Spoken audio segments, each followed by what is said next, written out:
Quran surah kedua ayat 155, paling kiri sebelah atas. Wala nabluwannakum bisyai. Setiap orang hidup kami akan uji dengan berbagai persoalan kehidupan. Masalah ini kami ujikan bukan membuat hidupnya bermasalah, tapi supaya meningkat kualitas hidupnya. Bukankah anak Anda yang di SD kemarin tidak ikut ujian tidak akan meningkat kualitas keilmuannya? Bukankah anak SD kalau tidak ikut ujian tidak akan masuk SMP?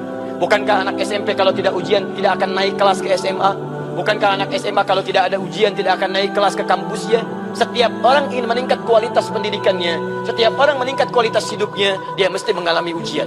Kata Allah, setiap yang hidup, saya akan uji dia dengan masalah-masalah untuk meningkatkan kualitas hidupnya.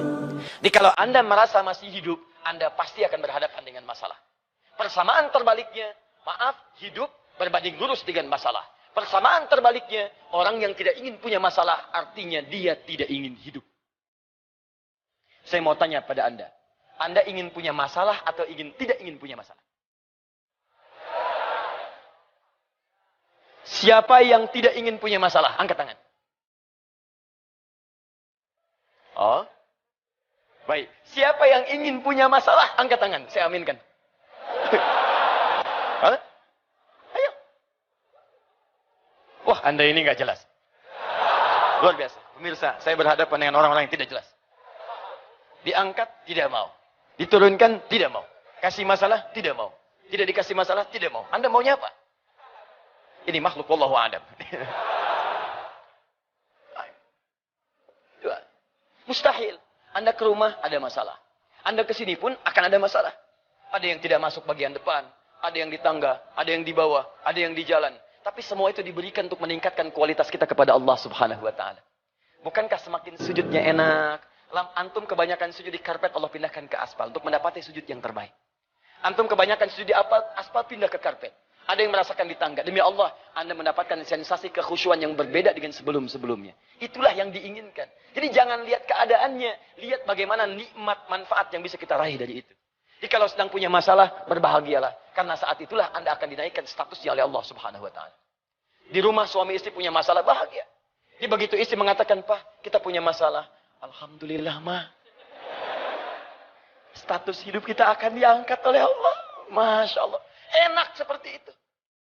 Pak, ini buat besok belum ada makanan. Alhamdulillah, Ma.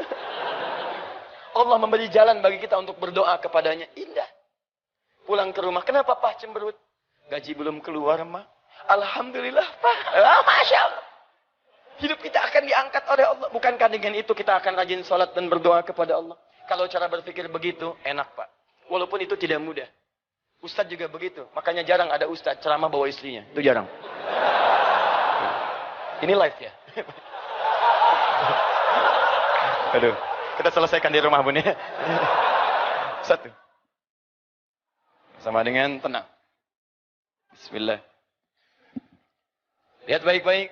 Fala khaufun. Tidak ada gelisah. Tenang. Hukum hidup, kembalikan.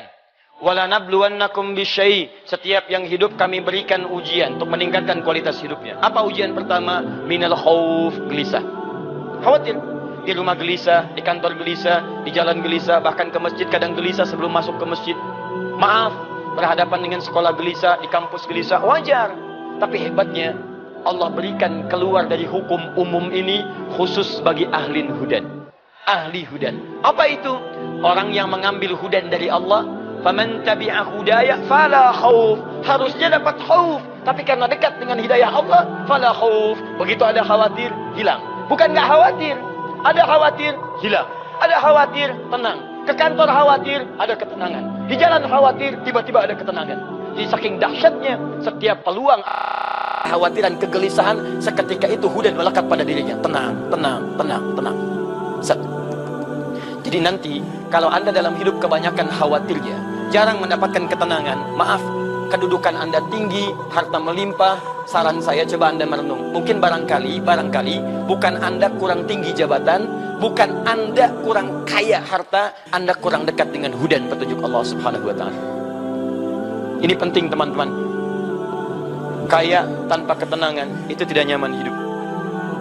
Miskin tapi ada ketenangan itu kadang-kadang memberikan kenyamanan dalam kehidupan.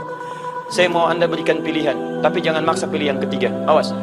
kaya tapi gelisah atau miskin tapi tenang?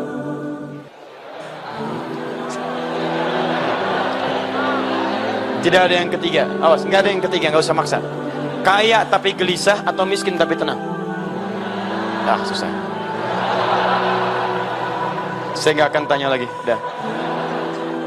Siapa yang mau punya masalah? Siapa yang tidak ingin punya masalah? Kaya tapi gelisah, miskin tapi tenang. Dah, dua. Walahum yahzanun, tidak pula bersedih, tidak sedih. Tidak sedih, persamaannya senang. Masya Allah, bahagia, gembira. Di sini senang, di sana senang, di rumah senang, di kantor senang, di masjid senang, tenang, senang.